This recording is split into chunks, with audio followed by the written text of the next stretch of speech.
The wolves were close enough that Emma could hear their breath. She pressed her back against the cabin door, rifle trembling in her frost-cracked hands. 3 winters alone had taught her to read the forest's warnings.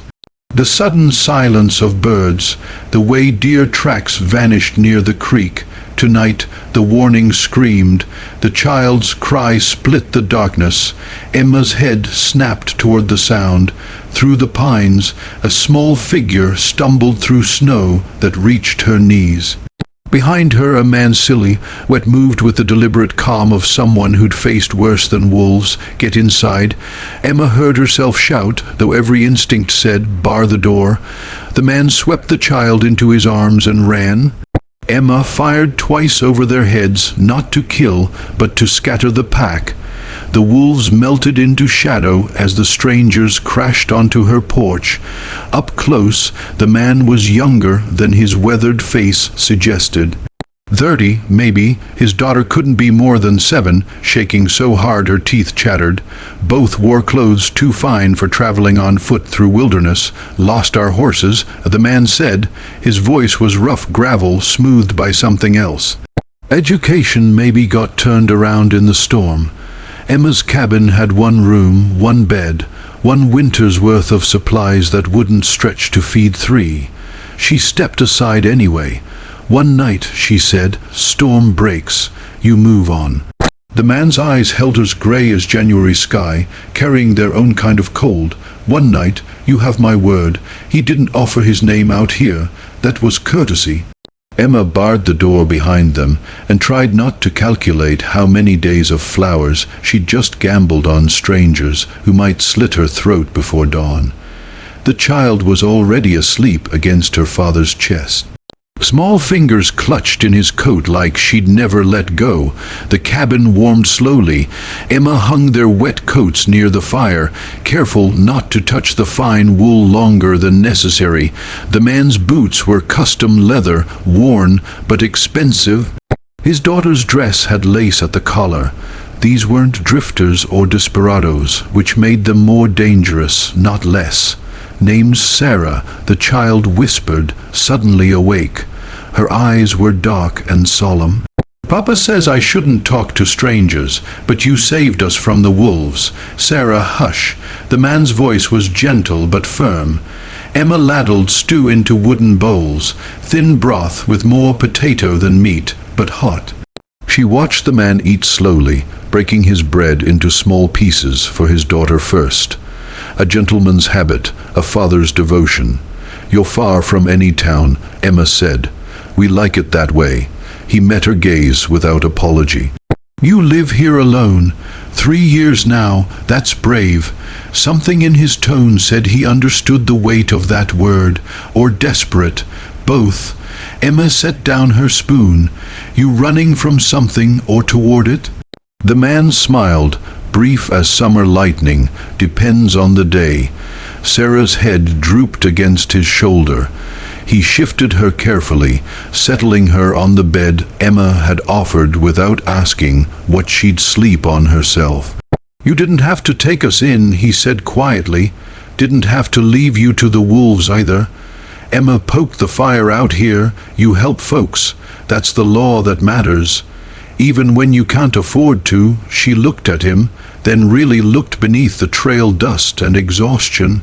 She saw something broken, something familiar. "Especially then," she said. The man nodded slowly for a moment. Neither spoke. The fire crackled outside. Wind howled promises of harder cold to come.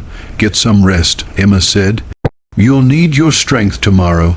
He didn't argue, which told her exactly how spent he was. She watched him settle on the floor near his daughter, close enough to shield her from any threat.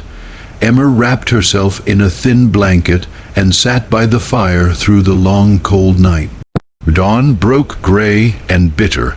Emma woke to find the man already up, feeding the fire with wood from her dwindling stack. He moved quietly, confidently, like someone accustomed to making himself useful. "Storm's worse," he said. "Can't travel in this." Emma peered through the frost-thick window. Snow fell in sheets, erasing the world beyond her porch. The forest had vanished into white nothing. Her heart sank. One night was charity. 2 nights, 3 that was survival math she couldn't afford. "I'll hunt," the man said, reading her silence, "earn our keep."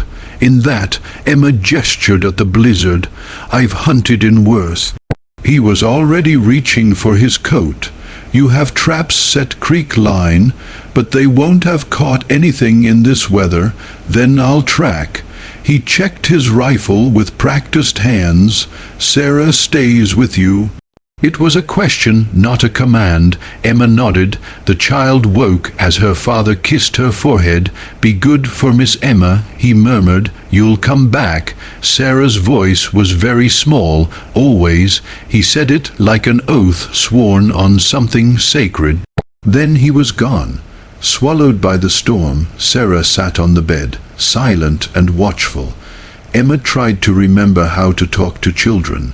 It had been so long since her sister's kids had visited, before the fever took them all. "You know how to sew?" Emma asked finally. Sarah brightened. "Mama taught me before she stopped. Before good." Emma pulled out a torn dress. "Let's fix this together." They worked in comfortable quiet needles flashing in firelight. Sarah's stitches were careful, precise. Her mother had taught her well. "Papa sad a lot," Sarah said suddenly, "since Mama went to heaven." Emma's hand stilled. "How long?" 2 years, but he doesn't talk about her anymore." Sarah bit her lip. "Does that mean he's forgetting?" "No, honey." Emma's throat tightened. "Sometimes people go quiet because they remember too much." Sarah nodded like she understood things no 7-year-old should. Outside, the storm screamed. Inside, 2 souls missing the same shape of love sat side by side and mended broken things. The man returned at dusk with 2 rabbits and frost in his beard. Emma had kept soup hot, stretched thin but nourishing. He thawed by the fire, shaking so hard his teeth rattled, while Sarah pressed against him like she could will warmth into his bones. "Foolish," Emma said, but she was already heating stones to wrap in blankets. "You'll catch your death proving you're useful. Can't take without giving." His words came through blue lips, not from someone who's already given everything. Something in Emma's chest cracked open. She'd been alone so long she'd forgotten what it meant when someone saw her clearly. That night they ate well. Sarah fell asleep quickly, worn out from worry. Emma cleaned while the man sat near the fire. Finally still. "You haven't asked my name," he said. "Figured you'd tell me if you wanted James." He paused. "James Colton." The name meant nothing to Emma, should it? "I have land," he continued, "a lot of it. Cattle, horses, a house big enough to echo." His voice was hollow. "Everything except what matters." Emma sat across from him. "Money doesn't cure loneliness." "No." James looked at his daughter. "But it can't buy what she needs either. A mother's love, a home that feels safe. She has you. That's not nothing. I'm half a father on my best days." His hands clenched. "She deserves better. She deserves you whole," Emma said quietly. "That's different than perfect." James' eyes found hers across the firelight. For a long moment, something unspoken moved between them. Recognition of shared grief. Maybe understanding that came from walking the same hard road. "Why are you out here alone?" he asked. "Lost everyone I loved to fever. Couldn't stay in town where everything reminded me." Emma's voice didn't shake. She'd had 3 years to practice. "Came here to rebuild or die trying. Which one's winning?" She smiled. "Brittle as January ice. Ask me tomorrow." The fire burned low. Neither moved to add wood. Sometimes darkness felt safer than the light that showed too much truth. "One more day," James said. "Storm should break by then." Emma nodded, ignoring the strange ache in her chest. One more day, then she'd be alone again, just like she'd learned to prefer it. Morning brought silence. The storm had passed, leaving the world buried and sparkling under hard sun. Emma woke to find James already outside, clearing snow from her porch with a shovel he must have found in the lean-to. Sarah helped, her small hands red with cold, laughing as she threw snowballs at the trees. "You don't have to do that," Emma called. "I know." James didn't stop. "But your roof's got a weak spot near the chimney. Snow that heavy will cave it in." Emma climbed up to look. He was right.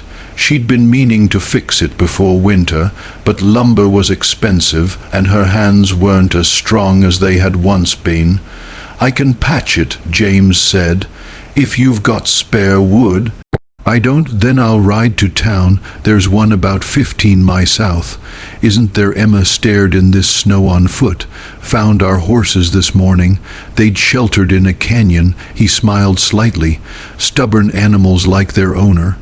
The horses were magnificent, sleek, well-bred, worth more than Emma's entire cabin. James saddled the larger one with ease, moving with the confidence of a man who'd lived in leather his whole life. "I'll be back before dark," he said. "You don't owe me. I know what I owe." His voice was firm, "and it's more than a patched roof." Emma, her name in his mouth, felt like a promise. She watched him ride south until he vanished into white distance, then turned to find Sarah watching her with knowing eyes. "Papa likes you," the child said simply. "He's just being kind." "No." Sarah shook her head. "He laughs different when you talk. Like he used to with Mama." Emma's heart stuttered. "Sweet girl, that's not 'will you be my mama'?" The question hit like a bullet. Emma crouched down, taking Sarah's cold hands. "Honey, your papa and I just met. We're strangers helping each other through a storm. Mama always said, God sends the right people when you stop looking." Sarah's voice was utterly certain. "Papa stopped looking, then we found you." Emma had no answer for that kind of faith. That night, James returned with lumber, nails, and food enough to last weeks. Emma started to protest, but he cut her off. "Let me do this," he said quietly. "Please." So she did. 3 days became a week. James fixed the roof, then the sagging porch rail, then the door that stuck in its frame. He worked from dawn to dusk, and Emma stopped pretending she wanted him to leave. Sarah bloomed like spring flowers, teaching Emma songs her mother had sung, learning to braid Emma's hair with clumsy, earnest fingers. The cabin filled with laughter for the first time in 3 years. Evenings after Sarah slept, Emma and James sat by the fire and traded stories. He told her about his ranch, thousands of acres, a dozen hens, herds that stretched to the horizon. She told him about the family she'd lost, the sister she still dreamed about some nights. "I should go back," James said one night. "My foreman's capable, but there are decisions only I can make." "Then go." Emma kept her voice steady. "Come with us." The words hung in the warm air. Emma's heart hammered. "James, I'm not asking you to marry me." He leaned forward, earnest. "Not yet. But come to the ranch, see if Sarah's right. If this is more than kindness, I have nothing to offer you." Emma gestured at her threadbare dress, her calloused hands. "I'm not the kind of woman who fits in a rancher's world. You're exactly the kind of woman who does." His voice was rough, strong, honest, good. "You barely know me. I know you gave everything you had to strangers in a storm." James reached across the space between them, not quite touching. "I know my daughter smiles again.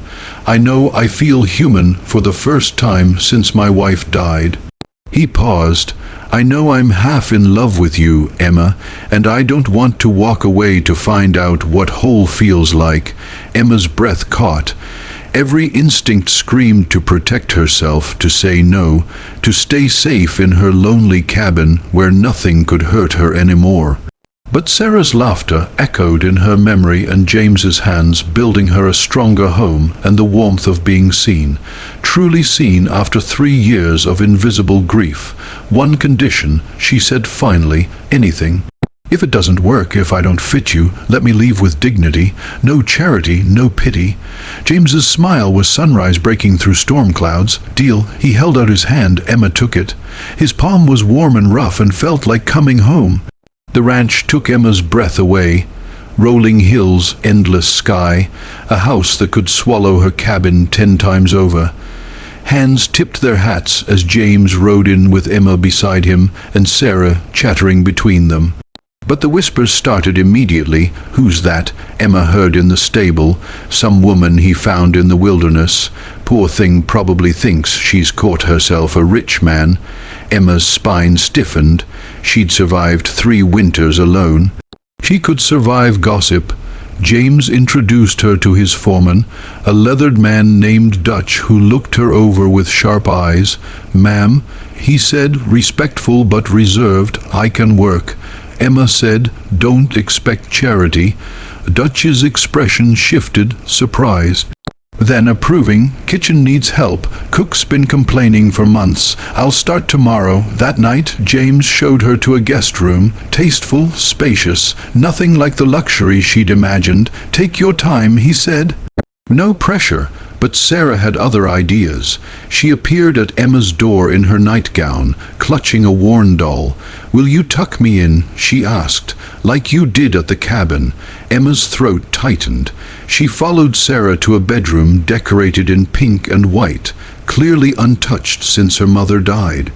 Sarah climbed into bed, then patted the space beside her. "Mama used to lie here and tell stories," she said. Emma hesitated. This felt sacred, intimate, crossing a threshold she couldn't uncross. "Please." Sarah's eyes were huge. So Emma lay down and told the story of a brave girl who befriended wolves and a father who learned to smile again, and a woman who'd forgotten she was strong until she had to be. Sarah fell asleep mid-tale, her hand wrapped around Emma's. James found them there an hour later. His expression was unreadable in the lamplight, grief and hope, and something fiercer, more fragile. "Thank you," he whispered. Emma carefully extracted herself and followed him to the hallway.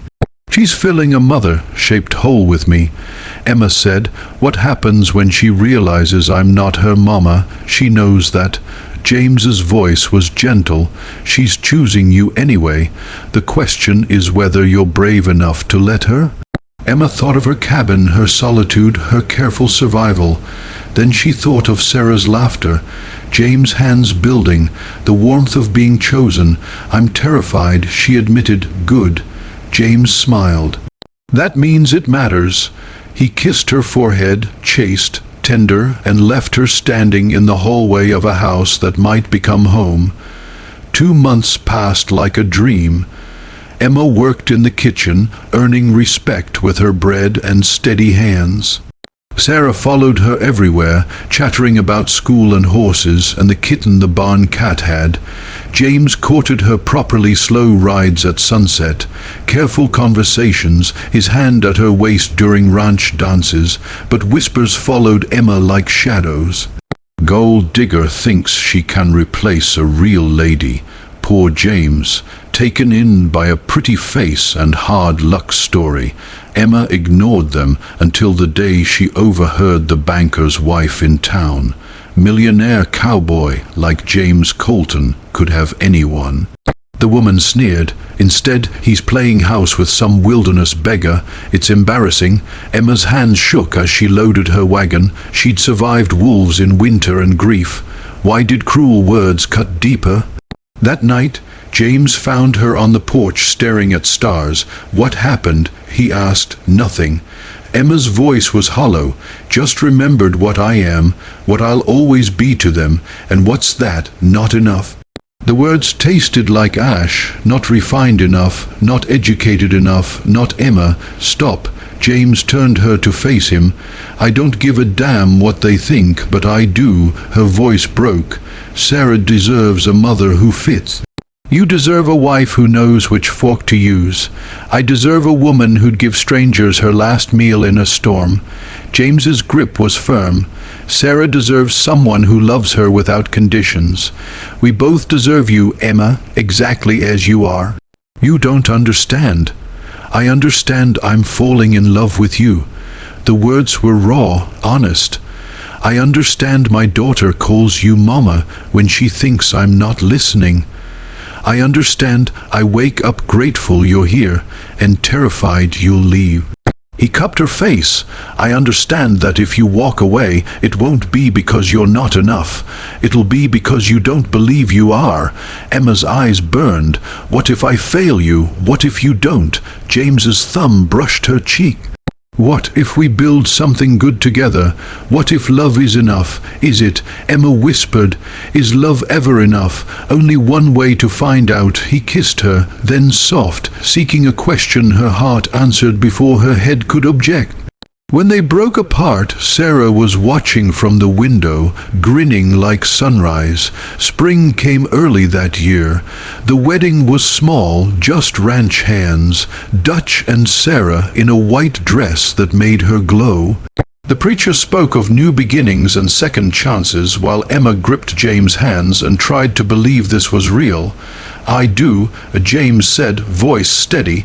I do, Emma echoed and meant it with her whole battered heart. Sarah threw wild flowers, laughing as petals caught in Emma's hair. The hands cheered. Dutch nodded approval, and James kissed his bride like she was air, and he'd been drowning. That night they stood on the porch of their home, no longer his. But there's watching the land stretch endlessly under stars. Thank you, Emma said softly. For what? Getting lost in my woods. She leaned into his warmth, for giving me a reason to open the door. James wrapped his arms around her. Thank you for being brave enough to let strangers in. Sarah emerged in her nightgown, rubbing sleepy eyes. Can I sleep with you tonight? She asked like we used to at the cabin. Emma and James exchanged glances, newlyweds with a chaperone. Unconventional but perfect. Always, Emma said, lifting Sarah into her arms. They went inside together, his family built from broken pieces and wild grace. Behind them, the door closed on winter's loneliness. Ahead, firelight flickered warm and gold, a beacon promising that even in the hardest seasons, kindness could kindle home. Emma had learned the wilderness truth. Sometimes salvation comes disguised as strangers in a storm. Sometimes love arrives when you've stopped looking, carried on wolf song and prayer. Sometimes the bravest thing is simply opening the door. Outside, spring wind whispered through pines. Inside, 3 hearts beat steady as the land. Strong as the promise they'd made to build, to heal, to choose each other every day. The wolves were distant now. The cold had passed, and in the morning they'd wait to a world made new.